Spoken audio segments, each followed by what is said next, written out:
Okay,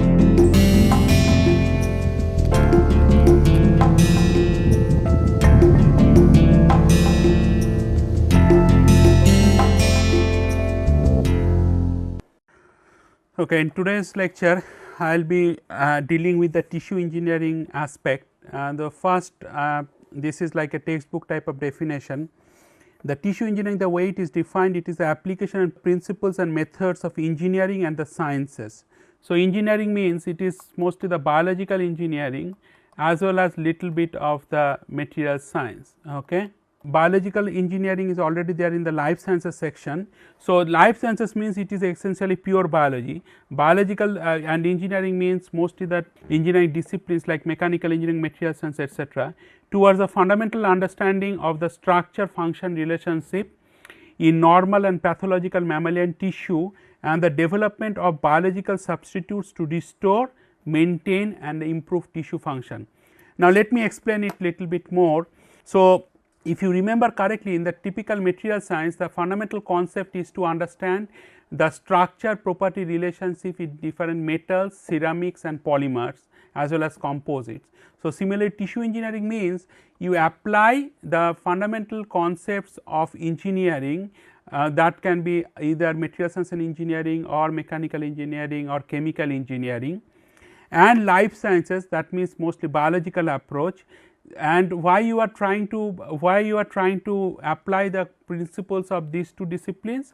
Your ultimate aim is to understand the structure property relationship in normal and normal and pathological mammalian tissues. Okay. So, basically you want to understand the structure property relationship in these tissues, and if required, you with this understanding you would be able to develop some tissue engineering replacement materials, or in other words biological substitutes to restore, maintain or improve tissue function. So, whatever the tissues would ultimately serve certain purpose or certain biological functions, your biological substitute should be able to do those functions. So, that was the ultimate aim of the tissue engineering substitutes.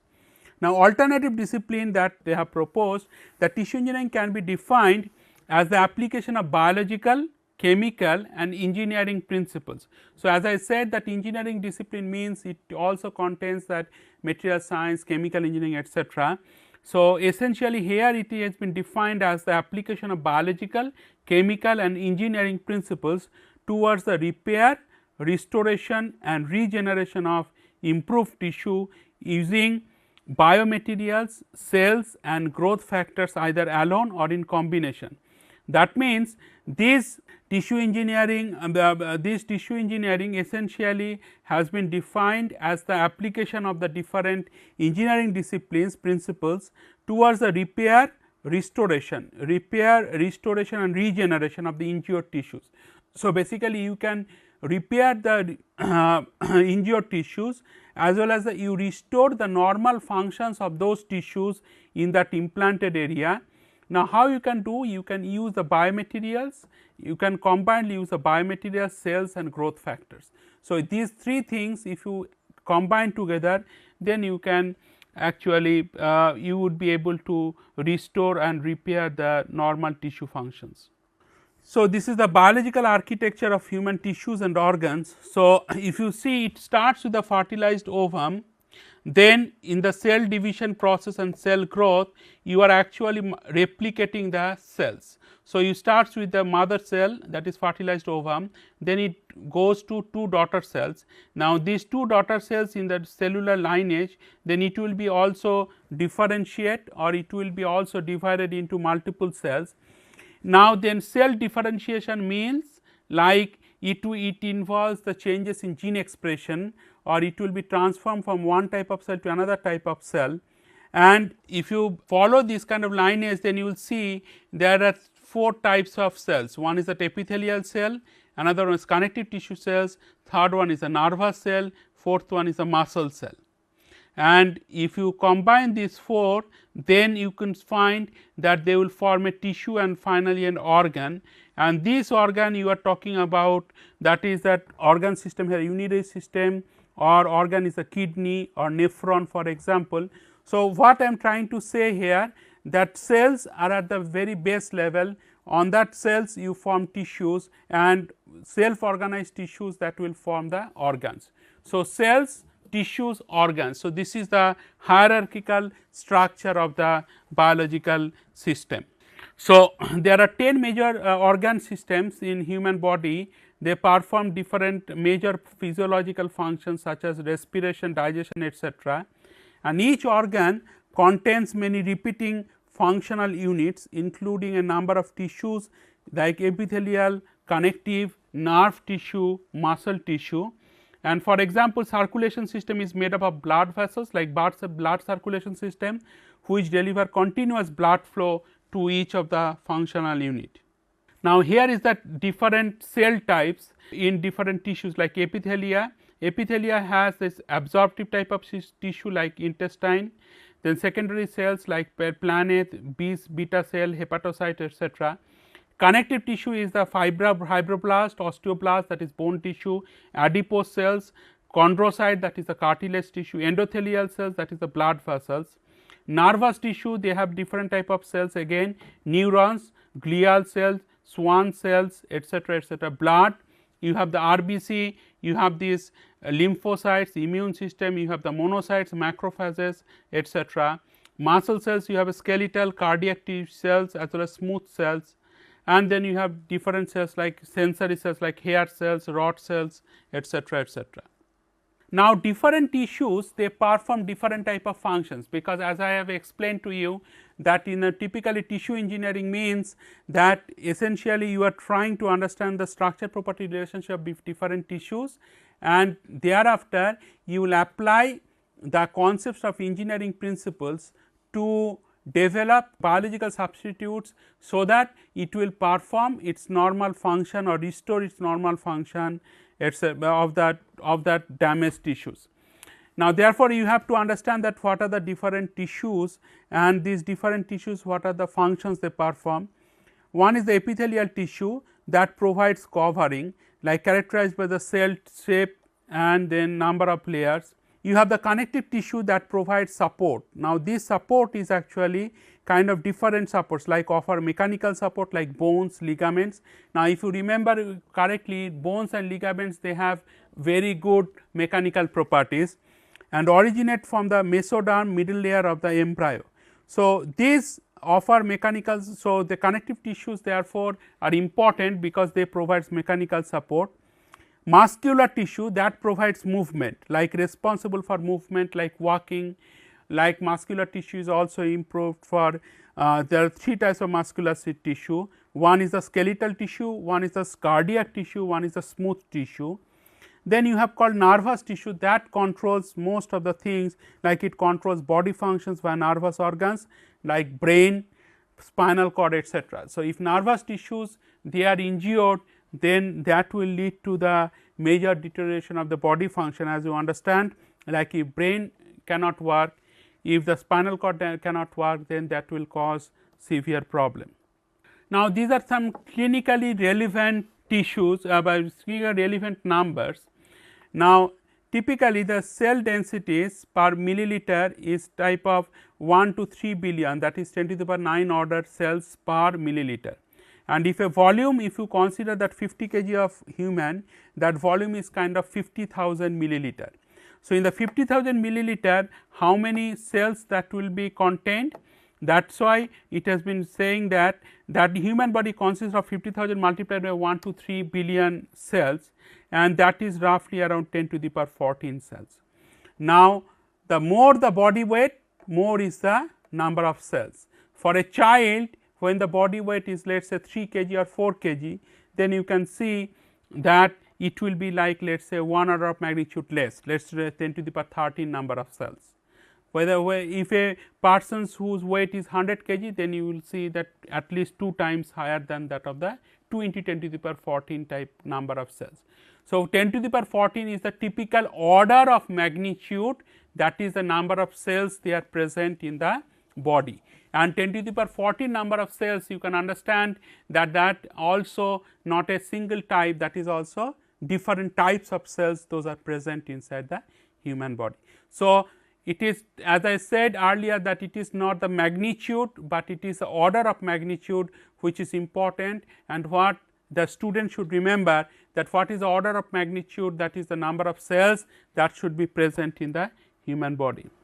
Now, a typical organ of 100 to 500 milliliter in size contains typically 100 to 500 billion 10 to the 9 cells, and organs contain functional subunits with linear dimension of typically 100 microns, and the cell number in a cube of 100 micron size would be about 500 to 1000. Therefore, a typical organ will have a few 100 million functional subunits. Now, these functional subunits mostly is related to the polymeric materials or the monomer unit, that is what they are saying, that functional subunits, and typically that 500 to 1000, that is the typical number, that this is the cell number that is there in a cube of 100 micron in size. So, if you consider a typical volume element in the human body which has a size of 100 micron size, so this should have typical cell number 500 to 1000. Now, if you consider that typically a cell as a square like 10 by 10, so 10 by 10 is 100 micron square. Now, if you consider a cube of 100 micrometer size, now typically a cell has a irregular type of structure. So, you cannot consider as a cube. So, it has a mostly it is a spherical like, but it is not spherical. So, it is off spherical, and typically the diameter of the cell is somewhere around 25 to 50 micron. Now, if you consider that little bit higher than the 2 cell size, that is a 100 micron cube size, there you can 100 micron size, then you can consider that there 500 to 1000 number of cells can be squeezed in. So, that is the cell density you can consider at the very finer scale. Now, coming to the bone grafts, now these bone grafts they serve as a structural support and a framework for new bone tissue growth, and allows mechanical force transmission necessary to stimulate new growth. So, bone graft essentially means because of some surgery, some part of the bone is damaged and it needs to be replaced. Now, bone grafting means you are essentially replacing the damaged part of the bone by some new part of the bone. Now, autografts and allografts, these are two biological terms. Autografts mean this is used for small areas of the bone grafting, and here that is bone is still viable, and microsurgical anastomosis of the vascular supply is attempted to increase healing. And allografts mean typically for replacement of larger portion of the bone. So, if it is for the smaller portion, then it is called autograft, and if it is for larger portion, then it is called allograft. Now, this is what is how this tissue engineering concept is applied. For example, now if you consider there is a human being, you take one tissue, you can isolate the parenchymal cells, then you can passage the cells in the culture. So, passaging, those who know about the biology, the passaging means like cells, in order to maintain the cells in a normal healthy conditions, many times you have to drain out the medium and then you have to use a fresh medium. This fresh medium actually provides more nutrients to the living cells, and that are actually used to maintain the living environment in the cells. Now, after the passaging in the cells, then you can select the scaffold or the cell source and seed them. So, essentially then you have to find out.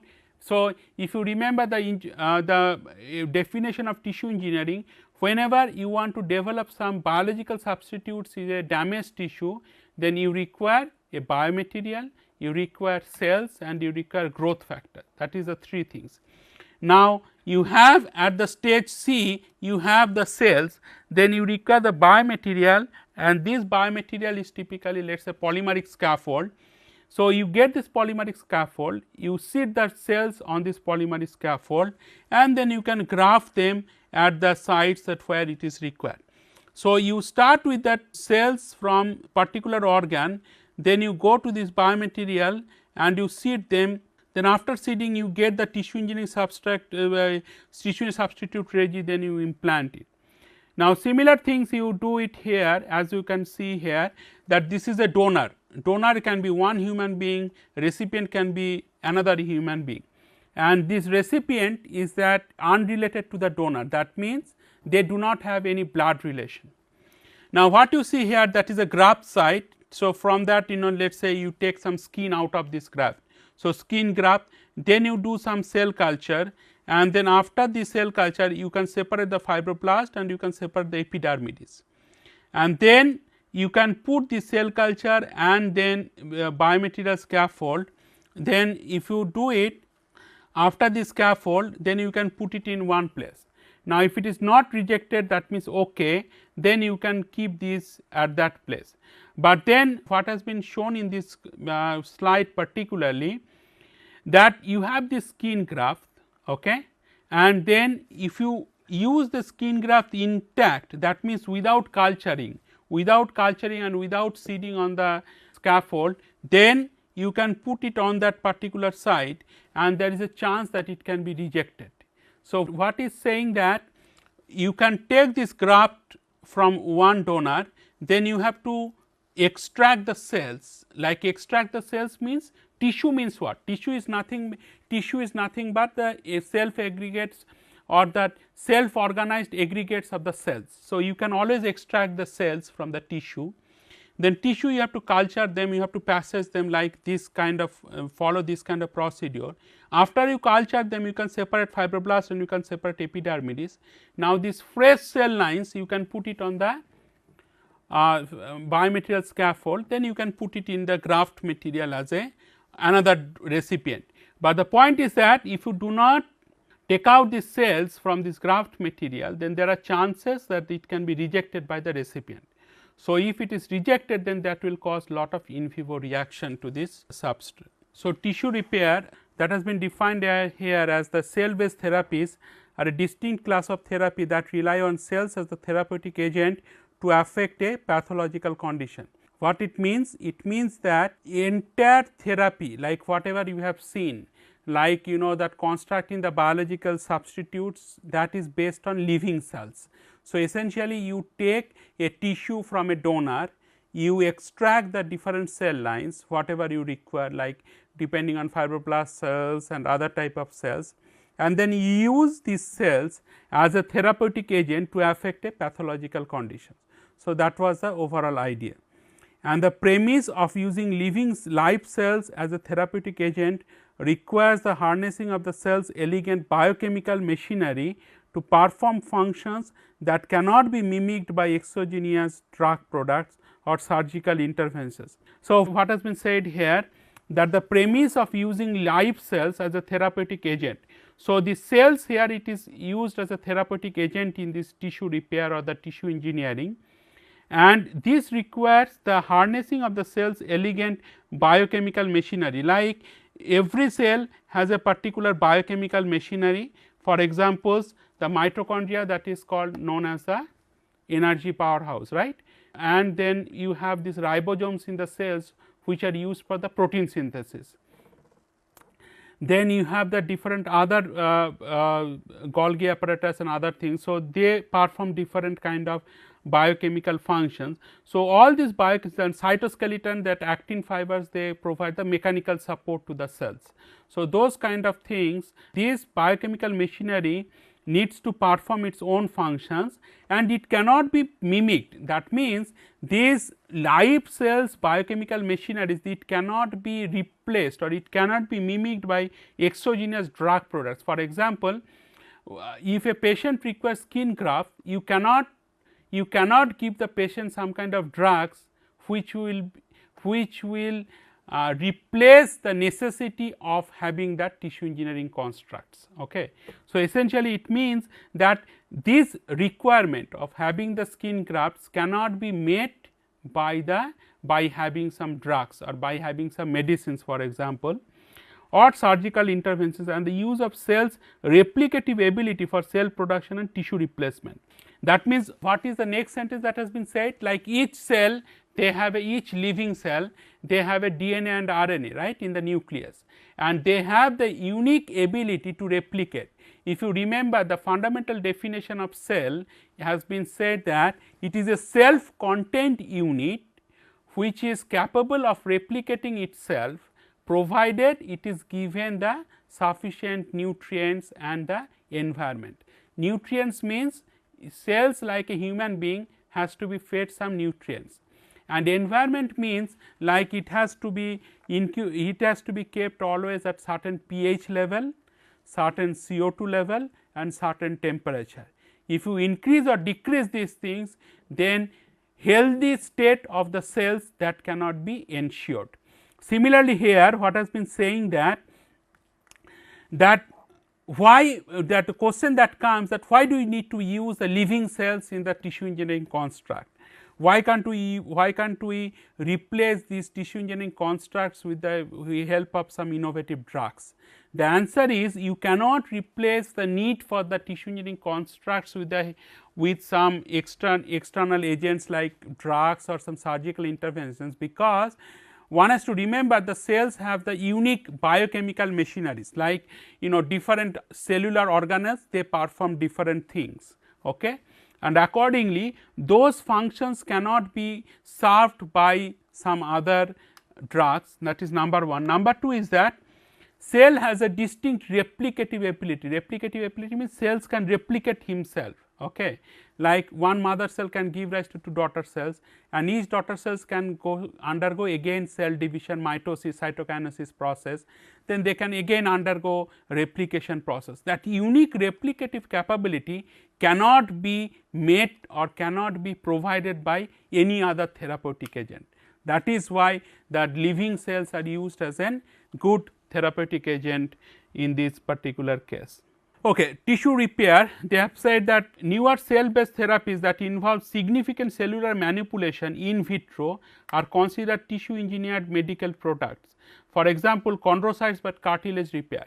So, many times due to aging and so on, there is cartilage repair is required, and chondrocytes is the cells for the cartilage tissues. Then seeds of dermal fibroblast for the ulcers and burns, and liver and kidney cells grown on extra corporeal support devices. So, these are like three different types of examples that are given. Now, what are the cell sources? Now, the cell sources, the first one is autologous. Autologous means donor back to donor, means you are taking from the donor, you are not using that cells for another recipient, but you are taking the donor cells and you are putting it back for donor cells. For example, suppose a person requires some skin graft at the let us say mouth part. So, what a surgeon can do, they can take out some skin from some tissues from the thigh of the leg, they can culture it and they can use it back in the same person. So, then it is called autologous cells, that means same person to same person. Allogenic means donor to recipient, same species. Same species means human to human. Human belongs to that, if you know biology, human, the species is Homo sapiens. Homo sapiens is the species.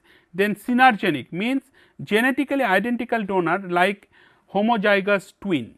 Okay. So, syngenic means genetically identical donor, and xenogenic means that cross species like using animal cells in the human. For example, you take some cells from the mouse or rat and you try to put it in the human being. So, that is like from one animal to another animal, but then it is called xenogenic. Okay. So, these are like biological terms like autologous, allogenic, syngenic and xenogenic. Now, wound healing, that wound, what is the definition? That is created when the anatomic integrity of the tissue is disrupted. So, that is the fundamental definition of wound, and that it said that wound is created at any place in the human body when the anatomic integrity of the tissue is disrupted. Like if you suppose you are falling from a cycle or you are falling from a motorbike, then what will happen? You get wound at some legs or some knee part or something.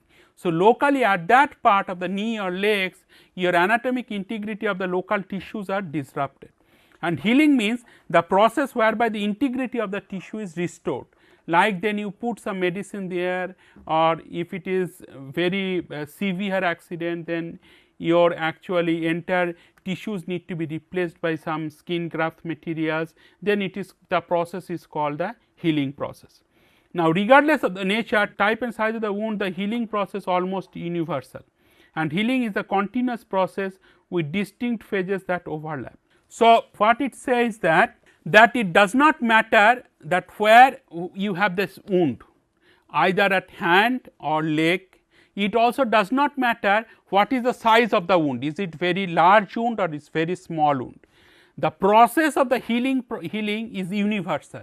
So, this process of the healing will always be followed. It does not matter the place of wound, it does not matter the size of the wound. Okay. So, this is number one point. Number two point is that this is almost a continuous process. So, healing let us say has 4 stages, and these 4 stages can overlap. Let us say stage A, stage B, stage C, stage D. Now, stage A can overlap with stage B can overlap with stage C can overlap with stage D, but this A, B, C, D they will follow in a continuous manner. It is not like after A suddenly C will start, it is not like after B suddenly D will start. After A, B will start, but this A and B can overlap. After B, C must start, then B and C can overlap. After C, D will start, but C and D can overlap. So, that is why it is said that healing process is universal irrespective of the nature, type and size of the wound, and it is a continuous process. Now, what is the wound healing? Wound healing is that it consists of 4 basic phases. So, what I was mentioning in the last slide, that is that healing process can contain that A, B, C, D 4 stages. Now, these 4 phases they are hemostasis, inflammation, proliferation and remodeling. Hemostasis is the first phase, it is followed by inflammation, that is the second stage, then it follows by proliferation. Proliferation means you can understand that this is part of the cell fate process. So, cell proliferation, and then remodeling means tissue remodeling.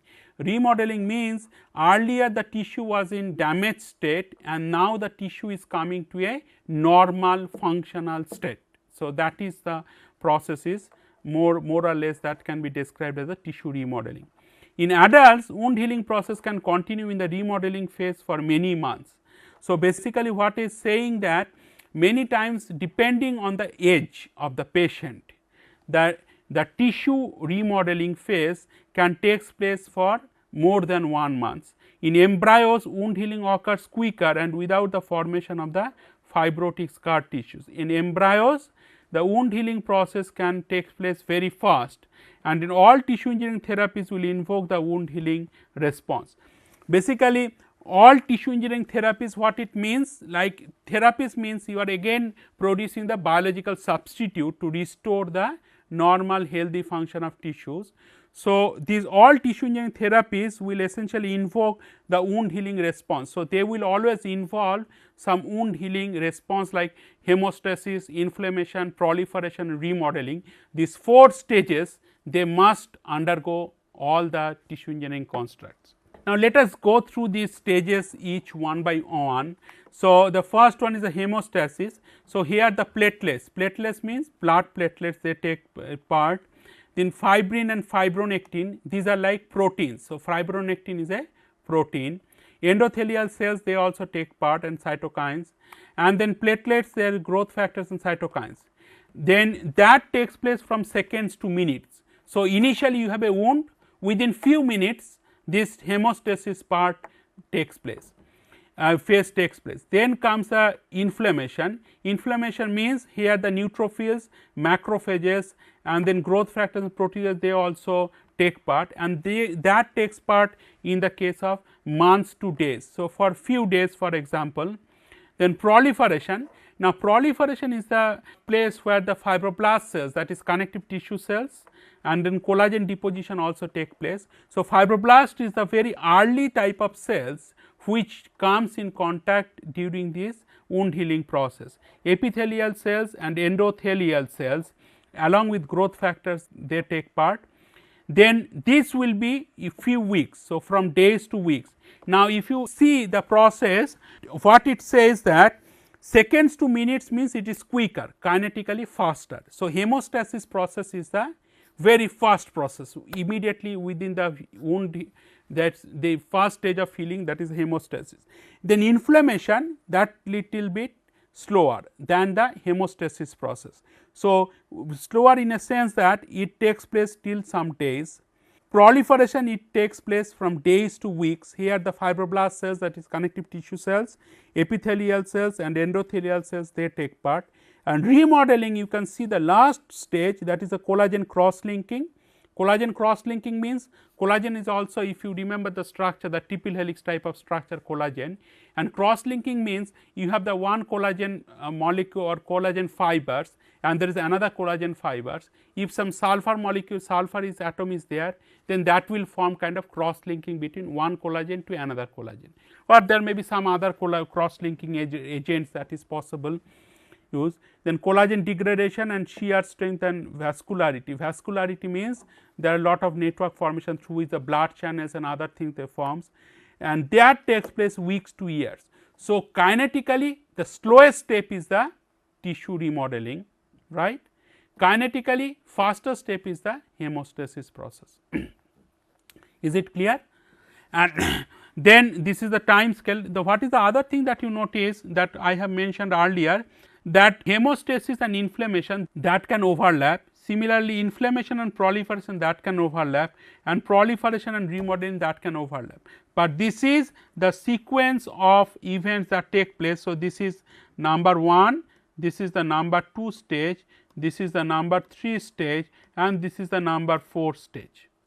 So, this is the different stages that is present in the wound healing process, and you must remember then all these stages of this wound healing process, they take place in a continuous manner, that is number 1. Number 2 is that all these stages they must take place irrespective of the size or type or place of the wound.